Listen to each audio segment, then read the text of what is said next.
I don't have any children, at least ones that I know about. But if I did, these are players in 2025 that I would put their lives on are going to break out. Wide receiver edition. We'll be doing the running backs, quarterbacks, and tight ends after this, so make sure you subscribe. A little dramatic. I know. All right. Despite the dramatized title, I want to be non-disingenuous about this. And originally, I was going back and forth on whether or not to include Marvin Harrison Jr. and Rome Odunze on this list. I think I'm just going to lay out my perspective on how I'm looking at them going into this year and then allow you guys to decide, all right? I want to make sure that I get my feelings out on the plate and vent about them before I actually put my children's future lives on these guys, all right? Malik Neighbors obviously broke out all over the place, but you have Marvin Harrison Jr. We'll start with him out in Arizona. Based on the way that he was talked about versus how he performed, we have a large gap, and that's where the discrepancy comes in. And you'll hear a lot of people saying like, oh, he had a good rookie year. If you look at any other year where a rookie had,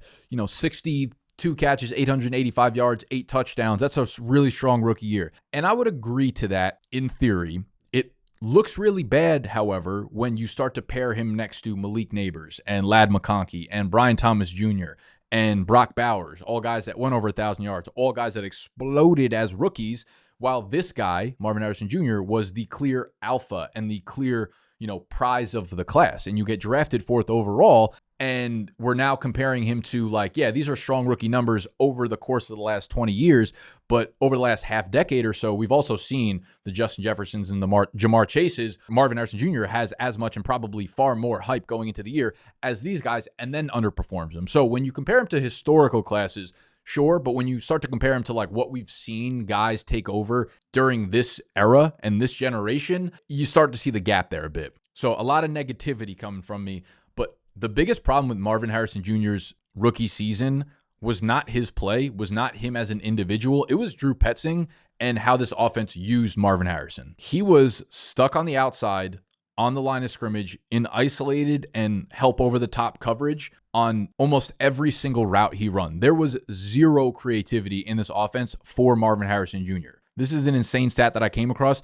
He had one single target all of last year off of pre-snap motion. He had the 5th most routes against outside isolated coverage. I mean, when I tell you this guy was not used in motion, this guy was not used in the slot to get easy separation, to get easy routes, to get easy wins, no exaggeration, he was never used. When you look at a guy like Brian Thomas Jr., he had 460 yards and 7 touchdowns in the slot by itself. So, and that's not even counting pre-snap motion or anything like that. That is just in the slot. You're talking about easy stats, easy numbers, easy separation. So the question becomes will Drew Petzing become more creative and take a step up with this offense and how he uses Marvin Harrison? And I think there's room for optimism, and I think there's room for pessimism as well.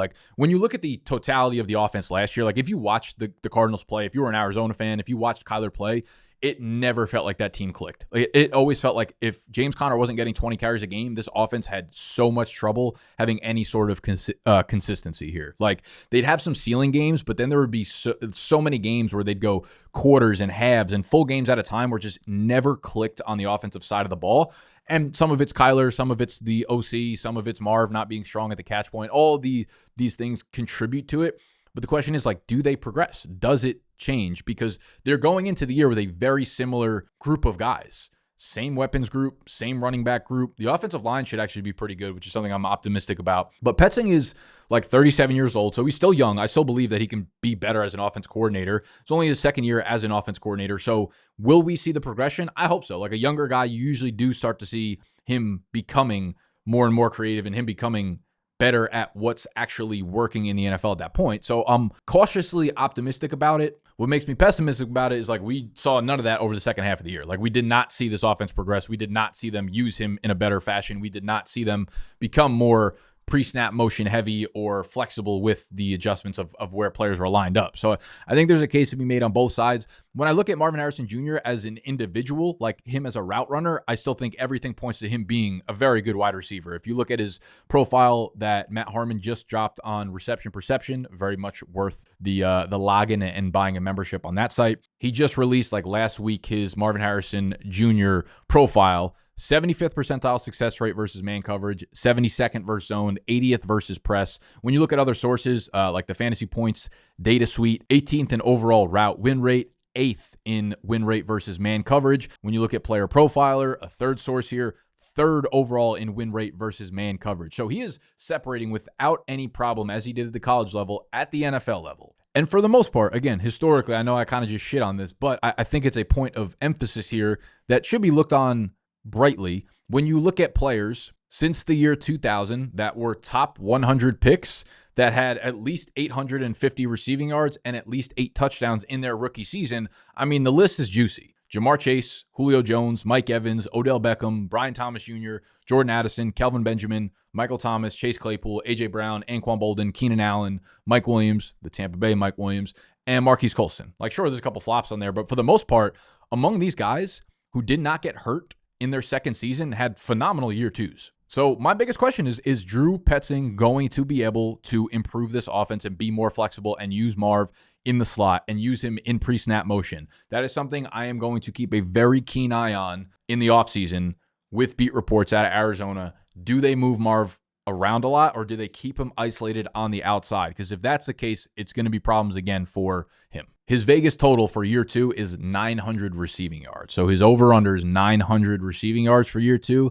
Not a very high mark. It's obviously not set in stone. Does not mean that's where he's going to end up, but I think it is a little bit telling about realistically what we can expect. Now, we got to move on to Rome, of course. Rome's, another dynasty baby out here. He's a top 10 pick last year. Goes into a relatively juicy situation, or so it seemed on paper. And I guess, now that it's come out, we obviously just were not down enough on Shane Waldron and how easily he could tank an entire offense. Whereas Mar's situation did not change at all from last year to this year. Rome's is about the complete polar opposite that you can find. They have Ben Johnson coming in as the head coach. He's going to be a phenomenal, play caller there, as we've seen with Detroit the last couple of years.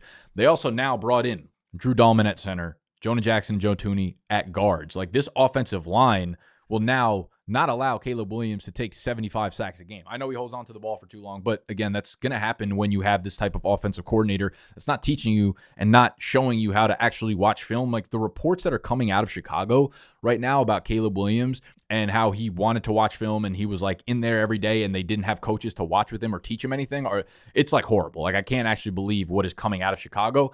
You got a real play caller. You got a real offensive line. You're not going to find any stats that point to Rome having a good year last year. Like, if you really, really prod and you're doing the most to try, like, maybe you could find something. Going back to some of the route running statistics, Matt Harmon's profile on him also dropped. 71st percentile versus man coverage, 87th percentile versus press coverage. Really, really good marks. 52nd versus zone. I will say, I think, like, if you're not going to have coordinators or coaches that really watch film with you and teach you how to succeed at the next level, I do think it impacts zone more than it does man. So when I look at the offense overall, I just think they're going to take such a jump in efficiency from year 1 to year 2.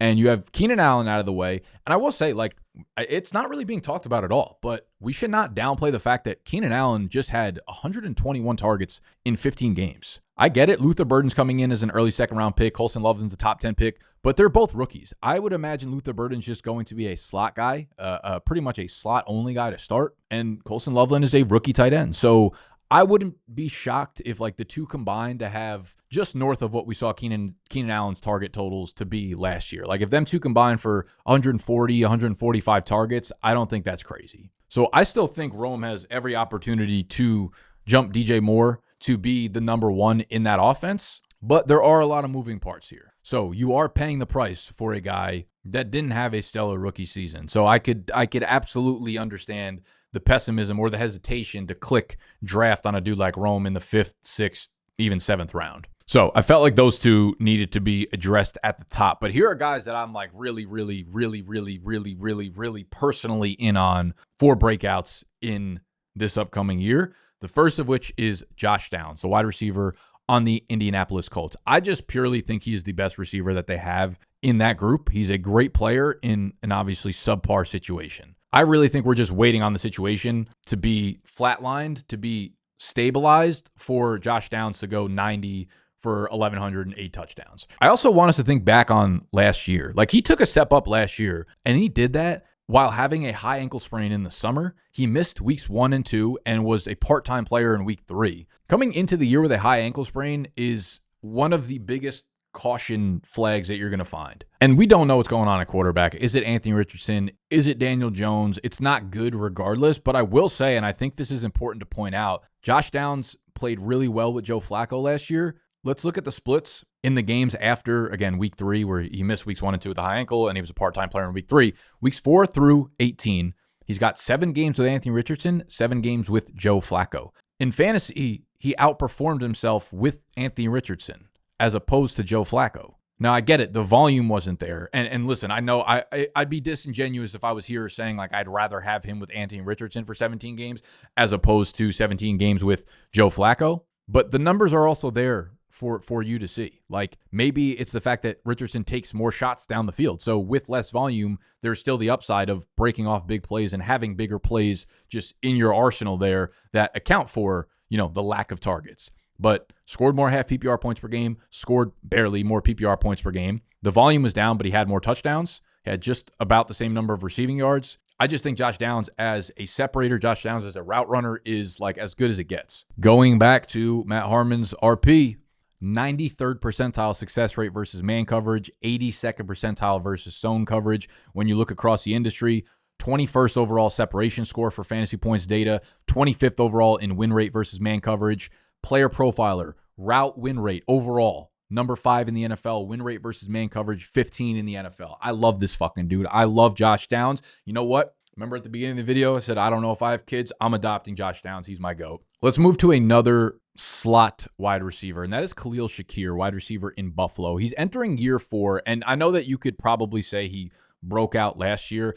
I don't know that I consider his statistics that we saw last year a real breakout. He has just been super steady and improved year over year over year, and I still think there's tons of room to grow. And it's just one of those things I don't really want to overthink because we have an improving receiver who just signed his extension, his $75 million extension, tied to Josh Allen, who is a top 3 quarterback in the league. You have Amari Cooper, who's now gone. You have Dalton Kincaid, who's not really panning out as any sort of volume weapon there. Keon Coleman, very much up in the air, but again, his success rate versus coverage last year, abysmal. So when I look at Khalil Shakir, I don't really see why he can't continue to improve and become like an Amon-Ra St. Brown light. And he's a dude that you're getting low. Like, he's a dude that you're able to get in the 6th, 7th, 8th round of drafts. And I'm like, if he's my wide receiver 3, my flex, I think you are getting him at his floor with a stupid amount of upside. Shakir's first read rate last year was 31%. That is among the best wide receivers in the, when Josh Allen is dropping back, his first read is Khalil Shakir. And that makes sense because Khalil Shakir had 1 single drop last year. He was number 2 in yards after the catch. Just a phenomenal slot receiver and extremely dependable and reliable. So we love us some Khalil Shakir. I also like second-year receiver Ricky Pearsall. Ricky P out of San Francisco. I think, one, we're just going to see a bounce back in San Francisco for this offense. We have no more Deebo Samuel. We have Ricky P, who showed great in terms of just a pure route runner. Success rate versus man was above average. Zone was really good. Press was really good. And again, just attaching yourself to the San Francisco offense, they used shifts and motion on 77% of their plays last season. 3rd highest in the NFL. Josh pointing out he expects Ricky Pearsall to be featured more as a movement piece in 2025. And I think, contrary to Marvin Harrison Jr., anytime you have an offense that does progressive shit like this, it is an auto floor raiser for the weapons. He is both a deep threat. I mean, look at his explosiveness and his athleticism, and he's also a yak guy. I like Juwan Jennings. I really do. But at this point, he's pretty old. He hasn't been proven to be anything more than a reliable wide receiver 3. And then you have Ayuk recovering from an ACL tear in week 7. And I also think the same point I made with Josh Downs coming into the year with a high ankle sprain, Ricky P had one of the worst runouts to start a career in recent memory. The guy was shot in the chest. He missed 6 games. He dealt with both shoulder and hamstring injuries throughout the summer. I mean, you are a rookie in a very complex offense where you are constantly in motion shifting, meaning you need to learn all of the wide receiver spots, and you miss all of summer camp, which is where all of that stuff is installed in practice and gone over again and again and again and again. He was set up to fail from the jump. To have expected any sort of consistency is crazy. And he did have good games. Down the stretch when he started to get more acclimated in the offense, 4 for 73 and a touchdown in week 10. And then to finish the season, the last 2 weeks of the season, they basically completely phased Debo out of the offense. He went 8 for 141 and a touchdown, and then 6 for 69 and a touchdown in week 17 and 18. They have one of the softest schedules in the entire NFL, if not the single easiest schedule in the NFL, because they finished 4th in their division last year. So like that's another plus for Ricky P. Yeah, to be honest, I'm just good on drafting a lot of San Francisco players this year. I like Jawan Jennings. I like Ricky P. Ayuk, I'm kind of in wait and see mode on him with his return from the injury. Kittle, grab Kittle. C-Max, wait and see as well. But Brock Purdy, I like him. So I like Ricky P a lot. And I do want to move on to the rookies. We talked a lot about how rookies now have higher expectations. We need them to break out immediately. And what better way to break out immediately than to be a top 10 pick and insert yourself immediately as the number 1 receiver, and that would be Tet McMillan out there in Carolina. When I look at the situation in Carolina, we have the obvious second half improvement of Bryce Young last year. And in that, not just like improvement efficiency-wise, in volume too, to the point where like I think you think of Carolina now and you're like, Bryce throws the ball 24 times a game. They just want to run the ball. They don't want to have the ball in Bryce's hand. From week 10 through 18, he averaged 32 pass attempts per game. During that span, that was more pass attempts per game than Baker Mayfield, Jaden Daniels, Matt Stafford, Josh Allen, Lamar Jackson, Jordan Love. And during that, his ADOT was 9.6 yards. That was the second highest mark, the second highest average depth of target in the NFL, behind only Lamar Jackson. Like, he wants to take shots downfield. They want him to take shots downfield. That's what he did really well in college. Tet McMillan, extremely strong prospect. From a numbers perspective, as strong as most of the guys that we've seen come in over, the last decade, consistency-wise and upside-wise. And I think some people thought his tape was a little bit boring. There was some prospect fatigue going on for sure. And maybe he's not as good as Jamar Chase and Malik Neighbors. And, we've been spoiled with those types of guys getting taken with this draft capital. But, like, come on. The way that Tet exploded in college, what really intrigues me with him is his floor case also, right? Like, I think he comes in immediately as a number 1 in this passing offense, something that they desperately needed. And I don't see why he can't get 120 targets as a rookie. It's really not hard to finish as a top 25 wide receiver with 120 plus targets. The only guys that don't do that are guys like Wan'Dale Robinson. Wan'Dale Robinson literally had a 4.8 ADOT last year. Wan'Dale and Keenan Allen were the only receivers last year with over 120 targets that did not finish at least wide receiver 27. And when you look at Tet as a prospect, like his 3 years in college, he averaged 18 yards per reception, 15.6 yards per reception, and 15.7 yards per reception. His ADOT last year was nearly 14 yards downfield. Completely different types of player than those slot guys. And I just can't stop thinking about all the fucking shots that Bryce Young took to Xavier Legette downfield last year. And Legette was literally just playing hot potato. Like, he had nubs for hands. He could never come down with the deep shots. Now I'm thinking about Tet coming down with those and how those yardage numbers are going to start to compile and compile and compile. And you also got to look at the fact that they play the NFC South twice. The playoff schedule, New Orleans, Tampa Bay, Seattle at home. Like, Carolina, one of the cakiest schedules this year. I think McMillan just goes into the number 1 spot with a dude in Bryce Young who is clearly improved and starting to become the guy that they hoped he'd be when he was drafted. So Tet, not a guy that I would be shying away from this year. Also have 2 more rookie wide receivers on this list. Not as bullish as Tet, but 2 guys I really like to sprinkle some chips on as I'm in drafts. One is Trey Harris, the wide receiver from the Los Angeles Chargers. Second round pick for them. I think he just complements Ladd incredibly. Trey Harris is a much bigger body wide receiver, can separate on the outside. When you look at the RP profile, again, very, very strong versus man, versus press. Also, like, insane yards per route run number in college. I know a lot of dynasty people love to just like hang everything they've ever worn on that. So sure, another positive. Yak guy as well, really explosive with the ball in his hands, like an A.J. Brown light. So when I think about this receiving group, they have a clear need for a wide receiver too. They brought back Mike Williams, who's like a shell of himself. He's 31 years old. He's on a 1-year, $3 million deal. That's like backup running back money. And then you have Quentin Johnson, who actually had a nice year last year. But when you look at any of the underlying metrics, like his true catch rate, 96 in the NFL. His route running metrics were fucking bad. 92nd in win rate versus man coverage, 95th in separation score. So, like, I'm not actually predicting another really strong season out of Johnson. I think Trey Harris can take his lunch money any day. The Chargers offense overall, not expecting it to be super pass happy by any means, but I do think it could be extremely condensed between like 2 and 3 guys. Ladd, Trey Harris, maybe one other player, and just very, very, very efficient. And most of Justin Herbert's numbers last year as a passer were very efficient, so I expect that to be the same. So we got Trey Harris, and then the other receiver I really, really like is the third-round pick for the Patriots, Kyle Williams. I mean, outside of the 30-year-old Stephon Diggs coming off of a midseason ACL tear, this team really has nothing. I think the Patriots overall are going to take a huge step forward as a team. You got Drake May coming into year 2. He's got a real offensive line now. I mean, Kyle Williams has legit 4.40 on the field, blazing type speed. And again, you have all those metrics that the dynasty bots absolutely love. He's got the early breakout age, the high college target share, and dominator rating. He is a true separator, a true yak guy, hands catcher. And I don't usually do this, but he's probably a little bit lesser known. So I do want to jump into some film. We do this a lot on the Dynasty channel. I don't do it as much on the redraft, but if you guys are interested in this type of content, maybe I'll do a little bit more for the rookies incoming. All right, jump into some Kyle Williams versus Boise State film. Kyle Williams is on the bottom of the screen, lined up on like the 30 down here. This is his package versus press versus man, just extremely easy separation.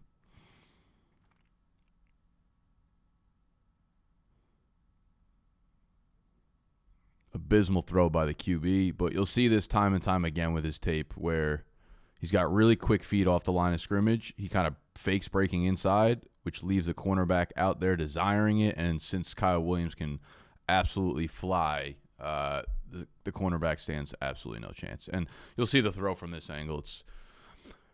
It leaves something to be desired here. Just like hits the cornerback in the head, basically. With the draft pick of Kyle Williams, what I really think the Pats were trying to do was grab somebody that can genuinely stretch the field, because they obviously did not have that last year. And Kyle Williams is one of those dudes, like, regardless of what he ran at the 40, if you're a defense, you cannot let him beat you over the top. Like, you'll see him at the top of the screen here. He's on the top of the 20. And this play does not go to him whatsoever, but just watch the build-up speed as he's running.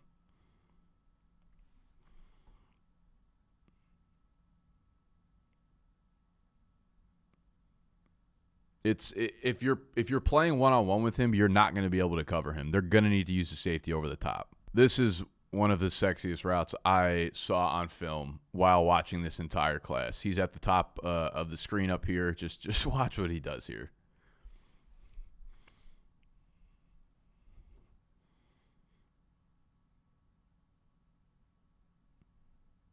Oh. Like the ability to just sink your hips. He is going straight inward this way. I don't know that I've ever seen this route before, to be honest with you, where it's just 1, 2. It's not like an out. Like an out would be, coming in and then breaking straight out. He's coming in, it's like a triangle. Like, and the suddenness and the quickness of that break, skirt, insane hip ability. A few minutes later, he's at the bottom of the route here. Just beautiful separation. He uses his speed plus his awareness of like where the defender's body is. You can see he starts to drift inside a little bit, which allows him to get separation on the outside. That quick like head fake. It's right there.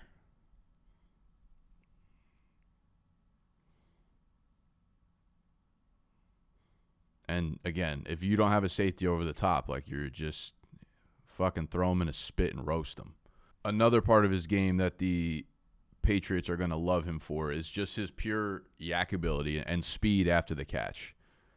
Like it's just a quick set down, makes a guy miss, and then it's like, I'm grabbing an extra 20 because you can't catch me. Here's another play versus Utah State. He's lined up and trips down here. He's going to grab a little screen, and he'll see what he does with the rest of it.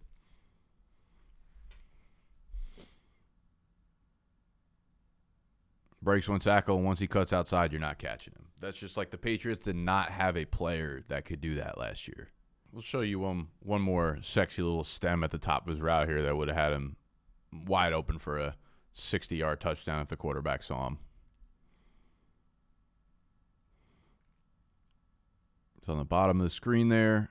He's starting to get held by the cornerback, and then he says, you're going to go into a different area code. But his QB gets fucking sacked or the ball gets tipped or whatever. But that's, very, very, very, very quick film. Obviously, not every good thing or bad thing he's ever done was on that film, but just a lot to be excited about as a player for the Patriots and the type of player Kyle Williams is. He's really explosive, very quick feet at the line of scrimmage, can gain separation and then make plays after the catch.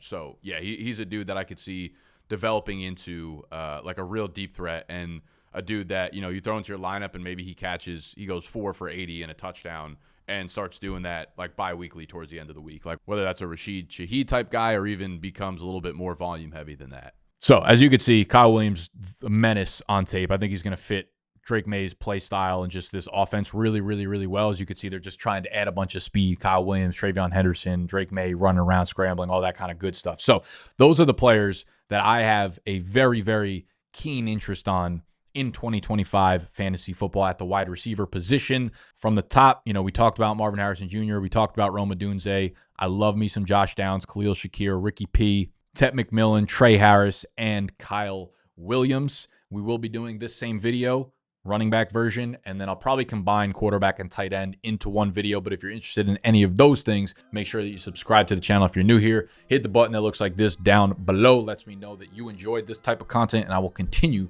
to roll it out for you throughout the entire of the rest of the summer leading up to your drafts. And then, of course, in season, we'll break it down for you. I love you. That's all I got for you today. Smoochies.